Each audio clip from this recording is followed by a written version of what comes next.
গ্রামের বাড়ি, দাদু বাড়ি, নানু বাড়ি, এই শব্দগুলো যেন আমাদের জীবনের সাথে একটা আনন্দকর মুহূর্ত তৈরি করে। আমরা এই স্থানগুলোতে যে অ্যাক্টিভিটিগুলো করতে পারি সেগুলো আমরা নর্মাল শহরে বাসায় ফ্ল্যাট বাড়িতে থেকে কিন্তু করতে পারি না। যেমন এই যে ডাব পাড়া বা নারকেল পাড়া, উঠানে ঘোরা, খেলা করা, কাদা পানি নাড়া, বৃষ্টি হলে বৃষ্টিতে ভিজা আর এই উঠানটা দেখতে এত সুন্দর লাগে। উঠানের বাগান, গাছগাছালিগুলো, এগুলো কিন্তু আমরা শহরে কিংবা ফ্ল্যাট বাসায় থেকে ফিল করতে পারি না। গ্রামের বাড়িগুলোতে যে আপনার প্রতিটা মুহূর্ত কেন যেন একটু অন্যরকম লাগবে। আমরা যারা অনেক দিন ধরে শহরমুখী তারা এই সময়গুলো যেন একটু বেশি এনজয় করি। যেমন আমার বাবু কিন্তু অনেক ছোট, কিন্তু ওকে যদি আমি জিজ্ঞাসা করি তোমার কোন প্লেসটা বা কোন জায়গাটা বেশি ভালো লাগে, ও বলে দাদু বাসা। কারণ সে ওখানে যে এত বেশি এনজয় করে আর এত খোলামেলা পরিবেশ তো ও কখনো সেভাবে পায় নাই।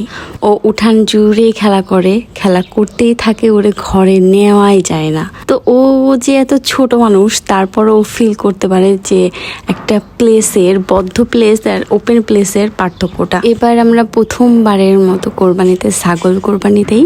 আলহামদুলিল্লাহ, মাশাআল্লাহ, সময়টা অনেক ভালো মতো গেছে। আর এইটা যেটা ডাব পাড়তে আপনারা দেখলেন, এটা সেই নারকেলটা। আমার পার্সোনালি নিজেদের গাছের ফল কিংবা খাবার বলেন, এটা বেশি ভালো লাগে, বেশি টানে, বেশি মিষ্টি লাগে। তো এই গাছের নারকেলগুলো বেশ মিষ্টি ছিল। তো এটাই আমরা বসে বসে খাচ্ছিলাম, বেশ মজা লাগছিল। দেখবেন আপনি সবসময় যে অ্যাক্টিভিটিগুলো করেন না, হঠাৎ করে করছেন বা করতে পারছেন, তখন আপনার ভিতরে একটা অন্যরকম ফিল কাজ করবে। মনে হবে বাহ, আমি এটা করতে পারি, আর আপনার সেই মুহূর্তটা বারবার পেতে ইচ্ছা করবে। আমার লাইফের বেশিরভাগ ছোটোবেলা কাটছে আমার নানির বাড়ি। তো আমি সেই সময়টা আর কি ফিল করতে পারি কতটা ভালো সময় ছিল এবং কতটা ন্যাচারাল ছিল সেই সময়গুলো, সেই মুহূর্তগুলো। রিসেন্ট আমাদের আশেপাশে কিন্তু বেশিরভাগই ফেক। যাকেই পান না কেন, যেমনটাই পান না কেন, দেখবেন ফেকনেস একটা জিনিস আছেই সব কিছুর ভিতরে।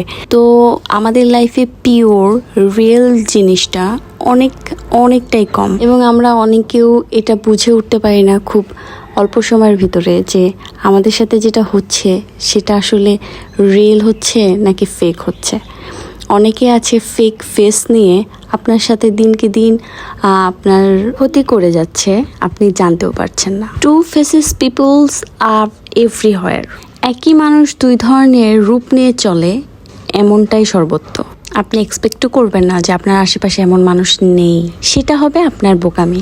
এই যে দেখছেন সামনে ফুল গাছ আর পাশেই রান্নাঘর, এই প্লেসগুলো একটু অন্যরকম। আপনারা কিংবা আমরা কিছু মানুষ রেস্টুরেন্টকে বলি না অ্যাস্থেটিক, এই যে রান্নাঘরের সামনে কিছু ফুলের গাছ এবং এই দৃশ্যটাকে কি বলা যায় আমার জানা নেই। বলুন তো এটা কি?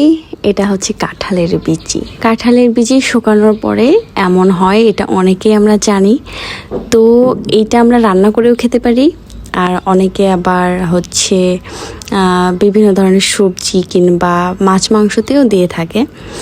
আমার এটা পার্সোনালি ভালো লাগে একটু ভেজে, বাদাম যেভাবে ভাজে না ঠিক এইভাবে হালকা উনুনের উপরে ভেজে খেতে ভালো লাগে। অনেকে পুড়িয়েও হয়তো বা খায়, বাট ভেজে খেতে আমার খুব ভালো লাগে। এটা আমি মিস করি না যখনই পাই।